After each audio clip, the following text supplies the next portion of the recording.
আসসালামু আলাইকুম।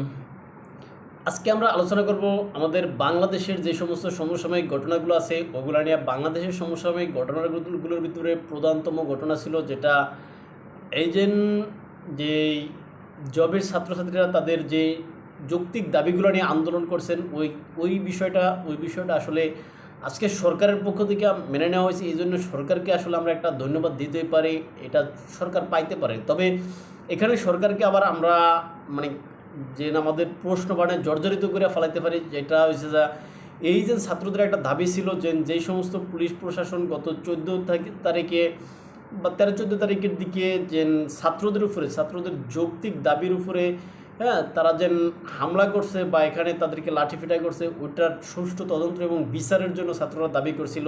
ওই দাবিটা কিন্তু এখানে মেনে নেওয়া হয়নি। আসলে এটা সরকার কেন এই দাবিটা মেনে নেয়নি এটা সরকারকে আমরা জানতে চাই সরকারের কাছে। আর এটা মেনে নিলে সরকারের এত ক্ষতিটা হয়তো কি, কেননা পুলিশ প্রশাসন আমরা দেখি যে কোনো জায়গায় গিয়ে তারা নিজেদের মতো করে একটা যৌক্তিক আন্দোলনে যায়, সেখানে লাঠিপেটা করে। এখানে অবশ্যই সরকারে যারা থাকেন তাদের সবুজ সংকেত থাকে। এই ক্ষেত্রে বিএনপি হইলে তাদের থাকে, আওয়ামী লীগ হইলে তাদের সরকার থাকে, জাতীয় পার্টি হলে তাদেরও থাকে। কিন্তু এই অন্তর্বর্তীকালীন সরকার যিনি আছেন তারা তো আসলে কোনো দলের না, কোনো কারো না।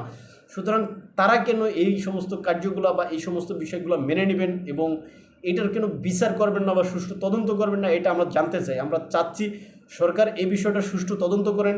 যারা দোষী, প্রকৃত দোষী, তাদেরকে আইনের হাতে আনেন, তাদেরকে গ্রেপ্তার করেন বা তাদেরকে এখানে কি বলবো যে তাদের যথাযথ ব্যবস্থা নেন আর কি। আর এক্ষেত্রে আপনার সুনাম আরও বৃদ্ধি পাবে, বরঞ্চ কমবে না।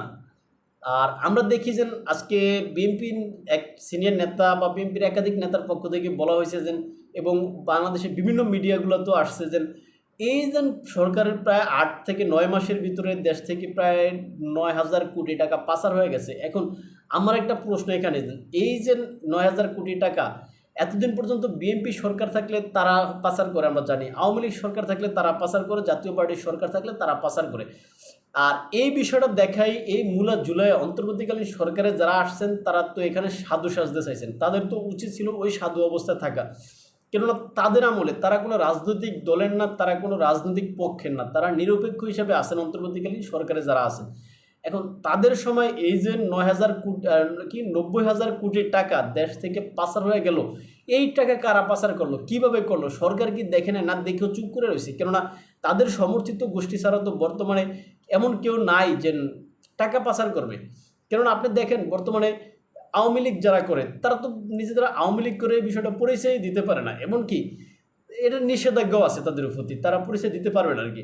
এখন তারা যেন টাকা নিবে দেশ থেকে, এরকম সিচুয়েশনও ছিল না। কেননা আওয়ামী লীগ সরকার পতনের পর থেকে আওয়ামী লীগ সমর্থিত যে সমস্ত ব্যক্তিবর্গের আছে তাদের যে ব্যাংক হিসাবগুলো, ব্যাংক, তারপর বিভিন্ন ব্যবসা প্রতিষ্ঠানগুলো সব কিন্তু ফ্রিজ করে রাখা হয়েছে।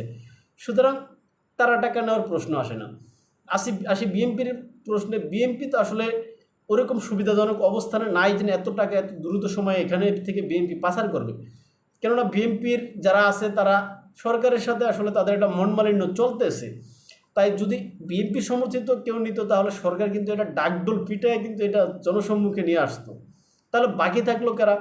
বাকি থাকলো সরকারের সমর্থিত যেই বা সরকারের কিংস পার্টি হিসাবে যারা পরিচিত, যে এনসিপি, আপনার জামাত বা XYZ। এখন হয়তো এরা জড়িত। এখন যদি এরা জড়িত হয় বা জড়িত না হোক, বিশেষ করে যারা জড়িত এই বিষয়টা সরকার তাদেরকে ধরুক, তাদেরকে ধরে এনে এটা দৃষ্টান্তমূলক বিচার করুক এবং ভবিষ্যতে কেউ যাতে এই যে আমাদের টাকা পাচারের যে সংস্কৃতি এটা আর পুনরাবৃত্তি না করতে পারে, হোক আওয়ামী লীগ, হোক বিএনপি বা অন্য জাতীয় পার্টি, কোনো সরকার যারা আসবে পরবর্তীতে ক্ষমতায় তারা যেন ভয় পায়, যাতে এই বিষয়টা তারা দেশের টাকা যাতে বিদেশে পাচার না হয়, বাংলাদেশের টাকা যাতে বাংলাদেশে থাকে, এই বিষয়টার একটা সুরাহা হবে। কিন্তু সরকার যদি এই যে এটা পাচার হয়ে গেছে এটা বইলে এই 8 মাসে 90,000 কোটি টাকা পাচার হয়েছে, এই বিষয়টা বেসরমের মতো খালি শুধু বলে, এটার কোনো পদক্ষেপ না নেয়, সেই ক্ষেত্রে এটা কিন্তু চলতেই থাকবে। যে কোনো পক্ষ আসবে, যারা আসবে, যখন যে সুযোগ পাবে সবাই নিবে, শুধু নেওয়ার পালা। এখন এটা উচিত সরকারের বা অন্তর্বর্তীকালীন সরকারের যারা আছে তাদের এখন উচিত এই বিষয়টা অগ্রাধিকার দিয়ে এটার একটা মানে বের করা যেন কারা এই কাজ করছে। কেননা এই যে এত মানে এত কিছু দেশে ঘটলো, যে দেশে টাকা পাচার নেওয়া, দেশে ওইটা নিয়ে এইটা নেওয়া, এখন আসলে সরকার তো দেখি ওই সমস্ত বিষয়গুলো, অর্থাৎ যারা আওয়ামী লীগ সরকারের দোষ দিচ্ছে যে আওয়ামী লীগ সরকার এই যে আপনার ফেসিবাদী করছে, আওয়ামী লীগ সরকারের টাকা পাচার করছে, আওয়ামী লীগ সরকার মত প্রকাশের স্বাধীনতা দেয় নাই, এই সমস্ত অভিযোগগুলো তারা আওয়ামী লীগ সরকারকে দিচ্ছিল।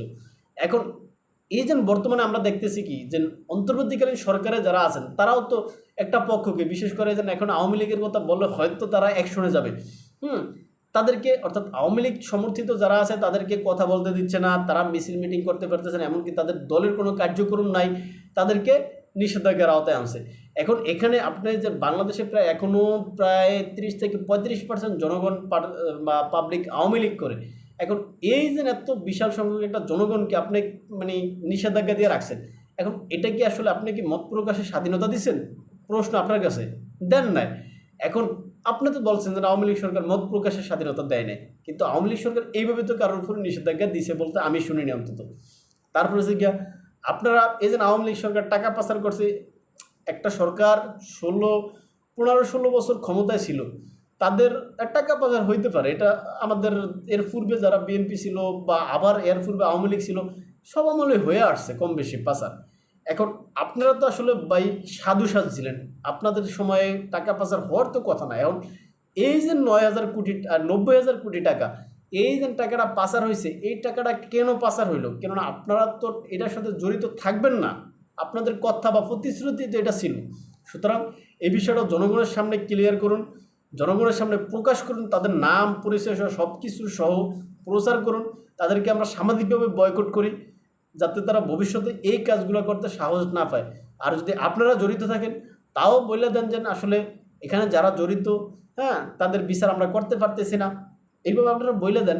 সুতরাং এটা ঝুলিয়ে রাখবেন, ঝুলিয়ে রেখা মানে পরোক্ষভাবে বলবেন যে পতিত স্বৈরাচারের দোসরেরা এই কাজ করছে, এটা আসলে পাবলিক আর খাবে না। কেননা আপনাদের নামে যে সমস্ত অভিযোগগুলো বর্তমানে বের হচ্ছে বা একে একে বের হচ্ছে, সুতরাং এটা খুবই মারাত্মক। তাই আপনারা এদের নাম পরিচয় প্রকাশ করুন, এদের নাম পরিচয় প্রকাশ করে আপনারা এখানে ইনোসেন্ট বা ভদ্র সাজতে চেষ্টা করুন, এতে আপনাদের সুনাম আশা করি বৃদ্ধি পাবে।